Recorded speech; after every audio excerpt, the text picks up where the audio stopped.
Ching ching! Hi there, all of you. My guess is that no one really has the time today to watch a harvest calendar and Christmas. This is the day that we celebrate in Sweden, and it's really such a boring weather, and the garden looks so boring.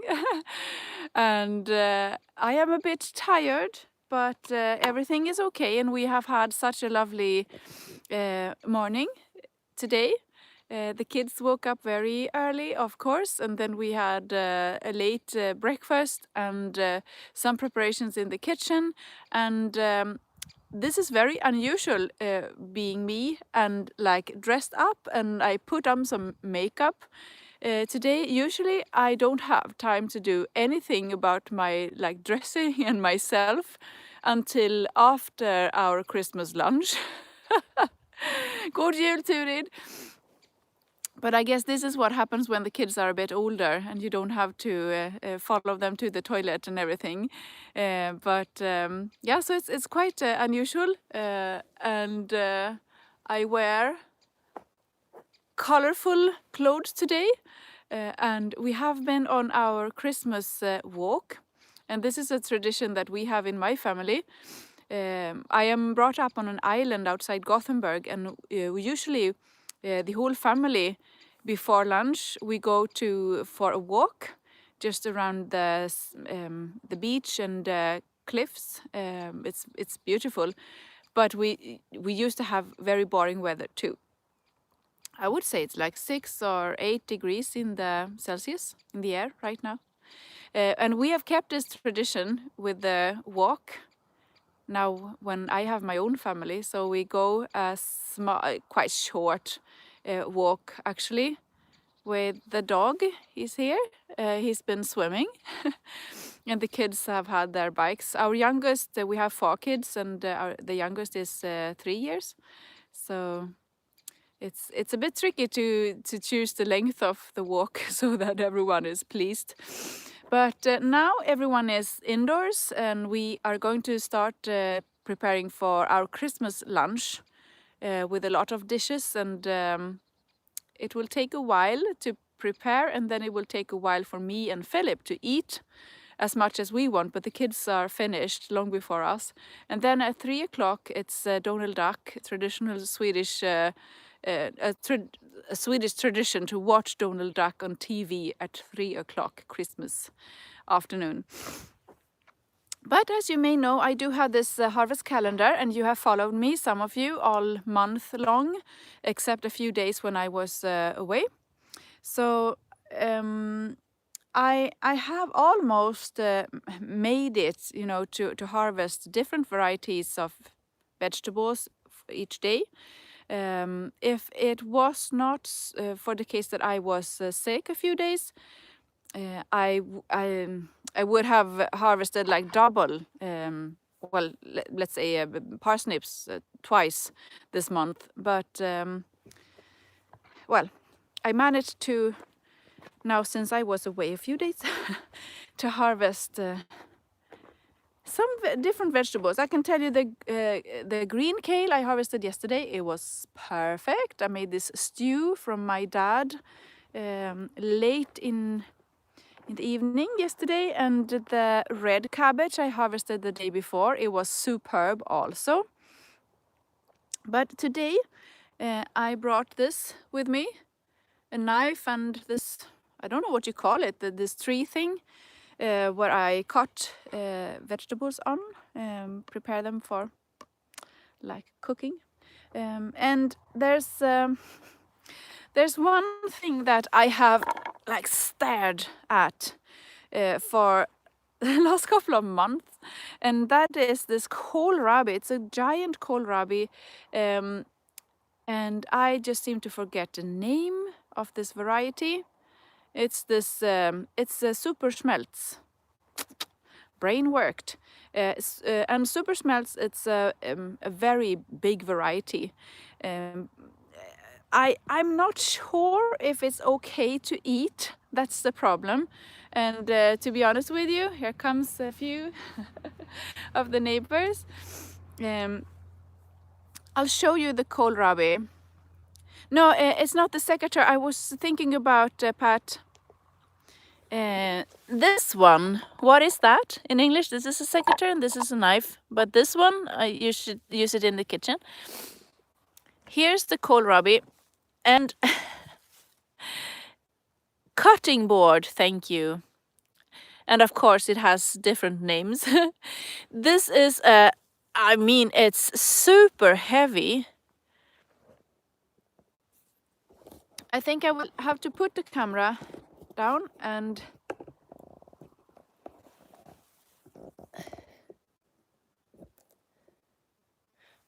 all right, you can watch it here. I don't know actually if this is eatable. My God. Oh.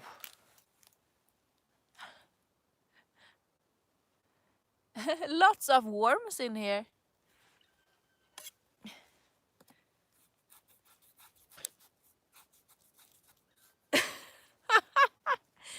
No, I can't. Come on.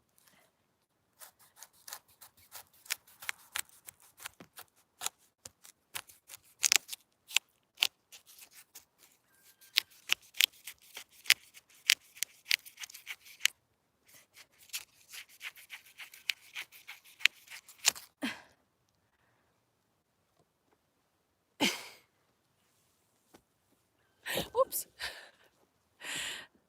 I'm sorry. I don't think this one is possible to eat. As I am sitting here doing this crazy thing in my garden, I can see lots of worms in here crawling away. But just we'll give it a try, right?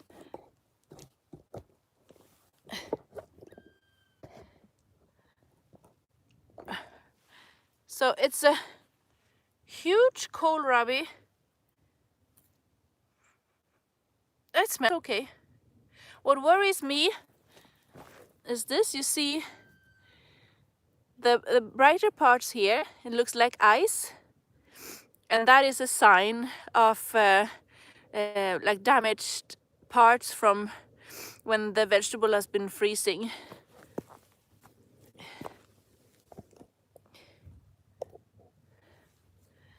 I don't think I even bother to use this cutting board. I'll cut it in halves. Let's see.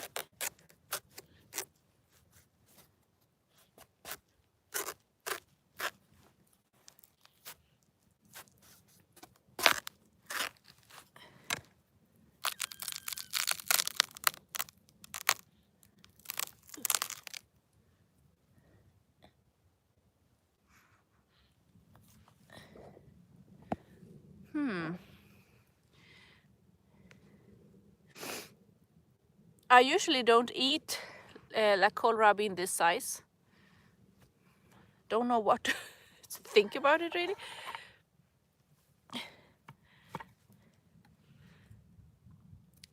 I thought that if this would be okay, we don't have any place for it at our Christmas table.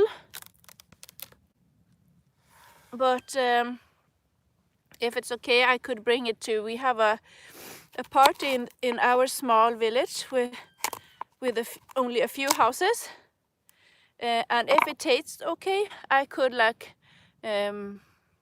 fry it with some garlic and serve it tomorrow. Looks nearly like a lemon or something.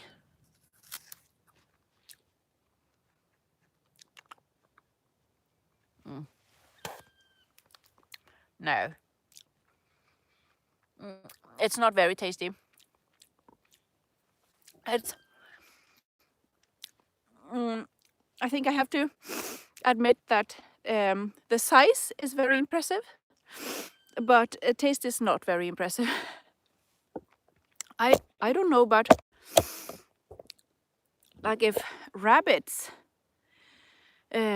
eat kohlrabi, I would guess so. So then they have a lovely party to look forward to.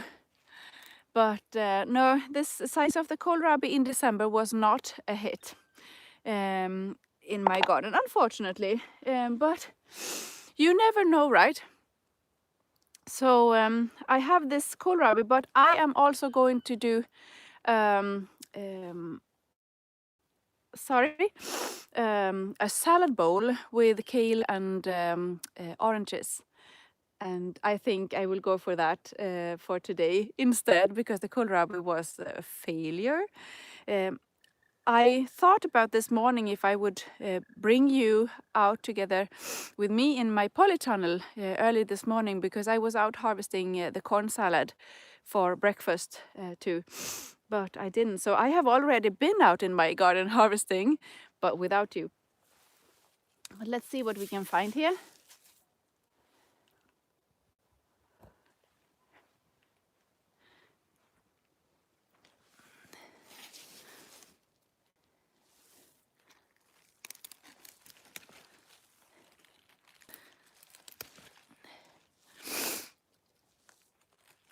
Green leaves on purple kale is a sign that they are damaged.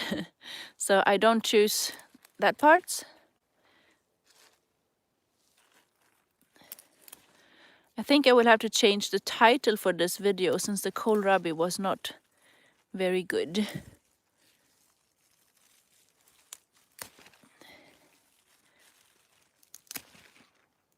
Look at the colors. There's some wool. And a spider too. Whoops. Yep.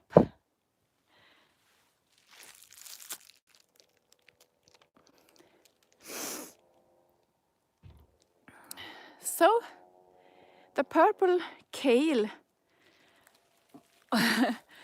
was my harvest today. Absolutely okay. And I'm just going to rinse it and cut it in smaller pieces, but no, not too small. And then I will mix it with some orange. All right, so you asked me about the wool. I can tell you something about that. I have used wool now for 2 years as a mulch in the garden, and it works amazingly.